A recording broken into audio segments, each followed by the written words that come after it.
Hello and welcome back to 4FS Gaming. Hunt's next update, 1.6.1, is on the test servers, and if you didn't want to go and watch over an hour of the dev stream, this video will take you through all of the changes that you need to know.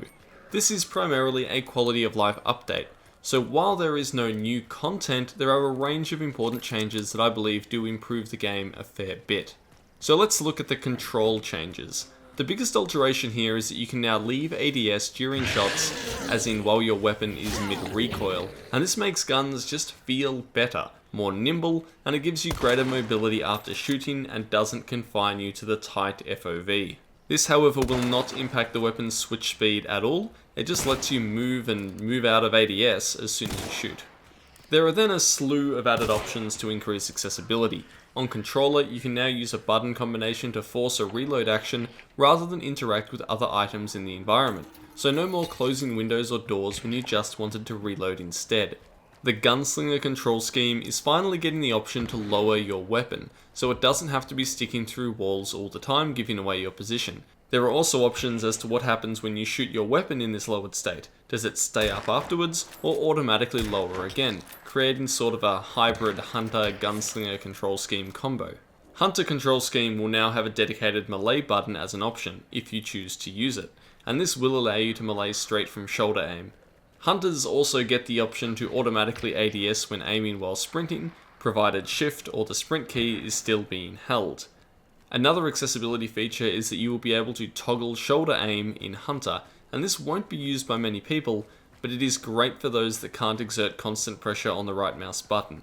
Finally, there are now FOV or field of view options for the lowered weapon state, and also the shoulder aim state. This gives you increased flexibility and control over your field of view at all steps of the moving and shooting process.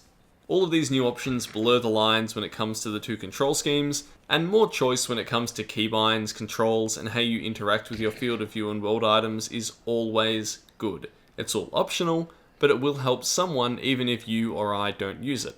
In fact, I can't see myself using any of these new options, but I'm glad they're here. Then we have some cosmetic changes, namely a bunch of animations for when you equip weapons to hunters.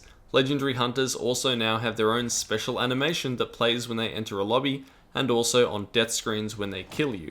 It's cool, some of them are a little bit goofy, but at least there is more to look at on the menu screens. We sure do spend enough time here. The newest legendary hunter, Kane, has also been updated to be a little easier to see, which is fair enough. Okay, onto the gameplay. The big addition here is the ability to revive red-skulled teammates, but only if you are carrying a bounty and it costs you 25 health. You also can't do it at range with Necromancer.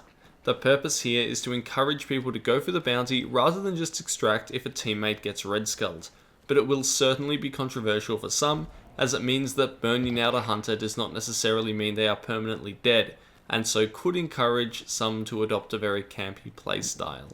My position is this: the purpose of burning is really to force an enemy to reveal themselves. Now the only people that can use this new revive are bounty carriers, who are by default already revealed on both the map and with lightning. In some very fringe cases this will see meaningful use in combat, but on the whole it's extremely risky because the reviver loses health, he can't do it at range, and the revivee still only comes back with 50 health, ready to die again in most cases. So in reality, it's just going to be a way to avoid frustrating circumstances after a fight when one person is dead and now they either miss out or you have to go and extract because they're waiting for you. I like this change in theory. Let's see how it plays out. Okay, there's a few more small changes and I'm going to go through them at rapid fire speed. You ready? So you can now reload and change out ammo while waiting for players at the start of a match. It now only costs 2 points instead of 3 to buy back a large health chunk. You can choose to toggle or hold to bring up the map. The trait combinations on legendary hunters and the trait pool from rifts in quickplay have been updated. Bolt Seer has increased range and greater visibility, apparently in preparation for a bow weapon that will be shortly introduced.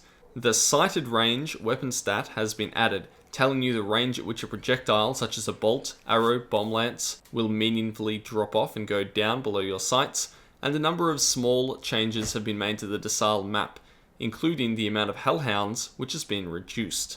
Performance overall has been improved by reducing memory consumption, and tripwires can now be placed on angles of up to 45 degrees. Finally, you can put them on stairs. And that's it. I told you it would be quick. Like and subscribe if you want to stay up to date, and jump onto the test servers to give these changes a run for their money, and give some feedback to Crytek yourself. Thank you very much for watching. This is Ascendance from 4FS Gaming.